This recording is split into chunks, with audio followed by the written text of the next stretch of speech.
Okay, we're live again. So, Bernie, we were talking about the 1 penny sales tax extension. What's going on with that? Well, that's the big question during this session. That's kind of a big elephant in the room that uh, everyone's concerned about. What will happen to that penny? It's very important to the Louisiana state government that that penny is renewed. If it's not renewed, with you have to replace that penny with another tax, and the income tax is not popular. Businesses have been taxed substantially over the last couple of years. The last year of general, again last year with Governor Edwards. And I don't think anybody seems to have any appetite for new business taxes. We just saw when the governor's business tax uh, went down in defeat. So the question is, well, what's wrong with the penny? It really it wasn't unpopular when it was passed. No legislator went home and found a lot of people mad at him because you raised an additional penny. It did make us the highest sales tax in the nation, but we had a crisis at the time that needed to be fixed, and the crisis was we're we're a billion plus short to keep state government running, and so what they came up with was an additional penny. The question is, if we don't renew that, what happens? Well, my opinion right now is because it wasn't really popular to do the penny, but it wasn't nearly as unpopular as the consequences of not funding big areas of state government. So my prediction is I think you'll see the penny renewed. I don't think the legislature wants to go to another tax. They passed this one. It's not unpopular. It's doing the job of funding state government at the level that everybody thinks is acceptable. And so why not renew it? There may be some conservatives who say the state doesn't need that money, but that's not a very good argument because the state probably needs it.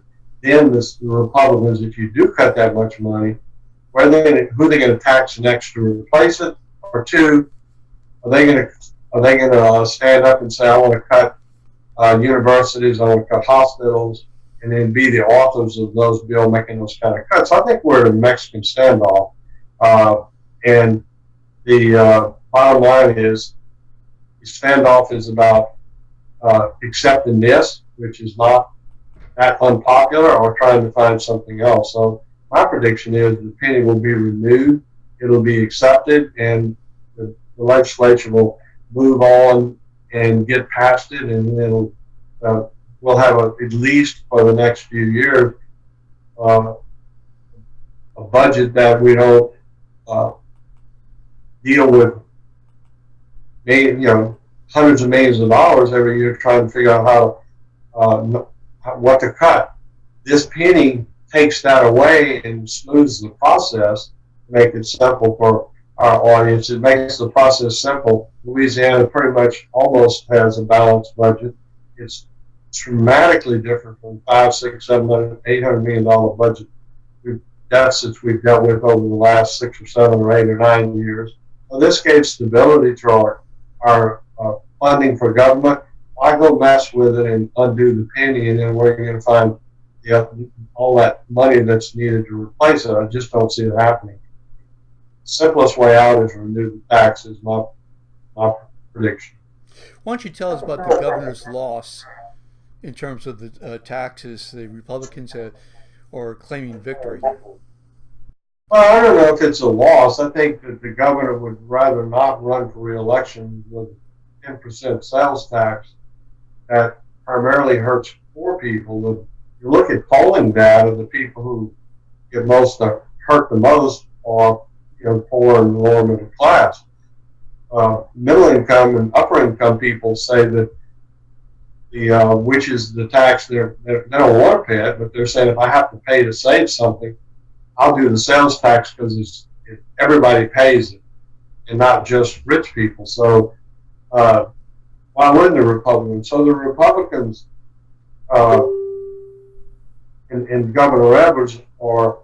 Do you say it's a loss for him? I think it's a win for him because he didn't have to cut dramatically state government.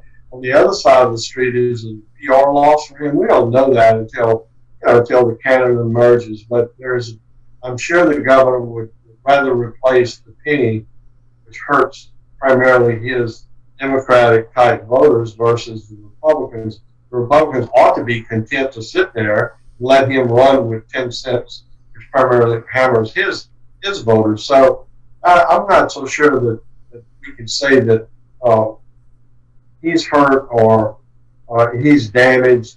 We won't know that until this race. But I know one thing: he'd rather be sitting here with that penny, not explaining to the public about most of the state services. So the winners and losers, I don't really buy that. I think the Republicans and Democrats both came out okay after last year's session. I think they both did the right thing, and I think the governor did the right. And now we're starting to focus too much attention on how will this affect the governor and is his popularity. Everything's tied to this session and the next session and the next session as to who's going to be the next governor. And that's kind of what we're looking at now, Stephen. The governor is in a very red state. He's almost out of place. The Republicans dominate the legislature, especially in the House. And Bernie Pinsonat as a pollster, I mean, I'm sitting here, I looked at Trump last year, I looked at the Kennedy United States Senate, big win for the Republicans. This is Bernie Pinsonat, who's polling in red state Louisiana. If I were polling in Massachusetts, I would say how popular Trump is and how the Republicans will never win in this state again. You can almost say the Democrats may never win in Louisiana, maybe 10, 15, 20 years. The Republicans, I can follow polling in Massachusetts. I can say, I don't know, the Republicans, when will they really be strong again? Maybe never, which is a lifetime of the pollster or political lifetime. But John Bel Edwards got elected, and that's the consequences of being elected governor of a red state. I mean, everything works against you, especially when the Republicans are now looking at Louisiana like the Republicans looked at Washington, D.C. Let's not give Obama anything. Let's hold out and hope we win with a Republican, and then the Republican will spend the money more wisely. The Republicans will not raise taxes as the Democratic governor just did. So they're right now playing with House money. The ball's in their court. They're going to slow things down until they think, and the odds are Governor Evans is not a cinch to lose, but certainly if you're looking at what the strength of the Republican Party in Louisiana, he's not going to have an easy time getting reelected unless he gets the help from the Republicans, which he got elected with help from the Republicans. I continue to say it's almost impossible for a Democrat to win statewide race in Louisiana. He's the only one. And the reason he won was because the Republicans went out and destroyed each other and elected him. Can that happen again? Sure, it can happen again, but Republicans don't think so. They think that standstill budgets, no new taxes, all this new talking about gasoline tax or all these taxes that anyone wants to raise, they're not going to do it. So they think that a Republican will be in charge in a very short time, and let's bide our time and wait for the Republican to come back and win governor. And that's what John Bel Edwards is now looking at. That's going to be the politics of the next 2.5 years. And everybody better get used to it because that's what is upon us. Where's the Republicans' plans? Well, now we know what the Republicans' plan is. No new taxes, no new spending. We're going to wait till a Republican governor replaces you, and we'll take our chances. So that's their game plan? Well, I'm not saying that's a game plan, but it certainly looks like it to me. I don't know what the game plan is, but the game plan, based on what you're seeing right now, is pretty obvious. That they think that they're doing the same thing that happened in Washington. And by the way, the Republicans in all of the United States, they weren't for the Republicans in Congress helping Barack Obama. The Republicans in Louisiana are not going to shed a tear if the Republicans weren't helping John Bel Edwards. That's what the politics of America is about now. There is no this. Oh, we want to help everybody succeed and get things done. I don't know. I keep hearing people talk about that, Stephen. That's daydreaming. If I call in Louisiana and say, "Do you think they're not getting things done in Baton Rouge, or do you think they're not getting things done in Washington?" And if I call the person who votes in that guy's district or that state rep's district, he or she, they want them to not raise taxes. They want them to decrease state spending, and so it plays right into the hands. They want state government to function. They want it to function efficiently, but when it comes to their philosophy, they want that state representative, that state senator, to represent them as a Republican. They don't. They acknowledge that things aren't functioning, and they cry how bad it is. But at the same time, they want that state legislator, that senator, to vote the way they're voting because they don't want more taxes and more spending. So it's like people can't stand the way how government is functioning anymore. Yeah, that's a topical answer, but it's not true. That same person, if you call America, the Democrats don't want Democrats helping Donald Trump. The Democrats are doing just what they want to do, not giving one nickel, fighting to the death on every issue. Well, what's so different about Louisiana? We're here now. That's the plan of the Republicans, and it's. I hate to be the one to call attention to this, but that's what the polls show. That's what the Trump election was about. And most Republicans in Louisiana are electing who? Republicans. They're not going to have any white Democrats. Very few white Democrats will be left. So why should the Republicans give in to the Democrats on what they want when they know that they're literally in control of the state? Shifting gears for a second, what about the race for treasurer? Anything on that? I think that I'm getting ready to start a poll. Obviously, my statewide polls, we'll be doing a couple of them this year. I don't really think this is a different year. Kennedy won last year, but you had congressmen, which you don't have any this year running. So the lack of big name candidates there yet. I think one of the big factors in the background is who will John Kennedy support. Who's going to get behind whom, and where's the money going to come from? So I think that there is a strong possibility that the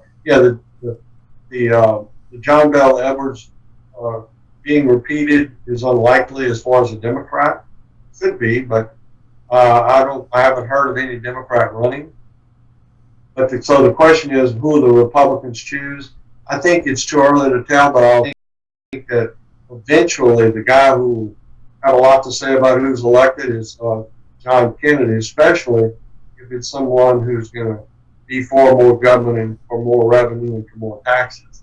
I don't know how anyone could go out and run on that platform. Kennedy's going to, if they've been a state legislator, that may be where most of our candidates come from. They've been a state legislator and they've supported taxes. I think Kennedy's already in the frame of mind to call out any Republican who he thinks is a tax and spend Republican. I won't get into that, but he's already done that, I think, for one of the candidates. So, and you've got some candidates on the horizon who are thinking about running. You got perennial candidate Republican, I forget his name. He's always running. Colonel Manus. Bob Manus, who turned into a perennial candidate as I predicted he would. He's thinking about running and saying that he always says I can win. And he may win this time, but keeps predicting he's going to win, and I keep predicting his demise, and I've been right every time. He can talk about how he's going to win the election, but unless things change, I don't see it. I think you've got 2 or 3 pretty good candidates. You've got some that can raise money. But right now, I'm not. Uh, I don't really have any favorite, and I don't think there's any favorite any poll.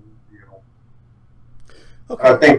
I think the background noise would be John Kennedy, where he eventually sits down and decides who he wants to support, either openly or in the background. I hear that he's looking at running for governor. Yeah, that's the big rumor, and he will be a I think it'd be a little harder on him. He will have been a senator for 3 years, and can he come back? Can he say I need to come back home and fix Louisiana?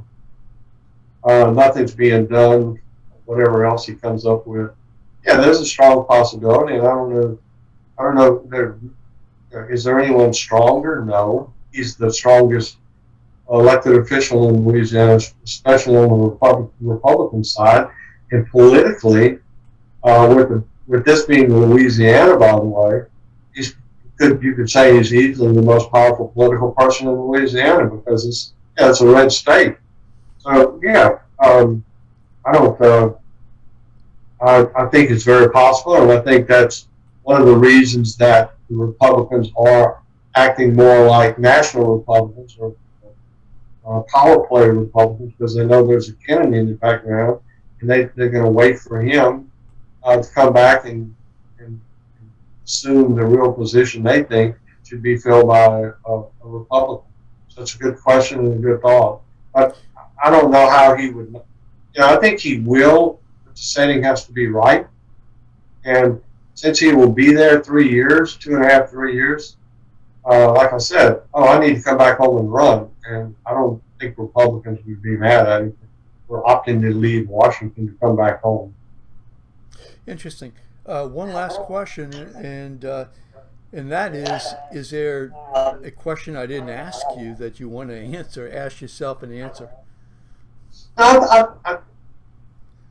Big thing happening in Baton Rouge is the Republicans are the Republicans gaining us enough strength to take over the political process and keep it so that the Republicans are still in charge on the budget and no new taxes, set the stage for a Republican governor, and is the new philosophy the same thing that we saw with Barack Obama?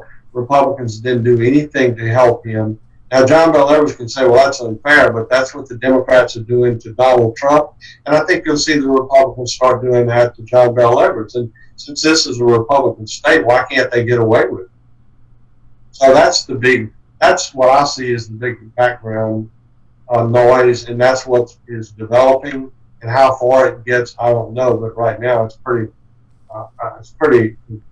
You don't need a crystal ball to see what's coming next. Well, Bernie, listen, thank you so much. I really appreciate it. I know, at least I think we have some sound echo issues, and I don't know what's caused that. And sometimes these technologies just don't work. Uh, Well, and we had some cutoffs also, which were very surprising. But thank you again. I really do appreciate you taking your time with us, and definitely want to have you back again. Thank you so much. And hold on, Bernie. Stay right there, okay? I'm going to just end the program, and those people watching, either now or later on, thank you again. And I apologize if you're getting my echo that I'm getting at least. Okay, so I'm going to end this in Twitter.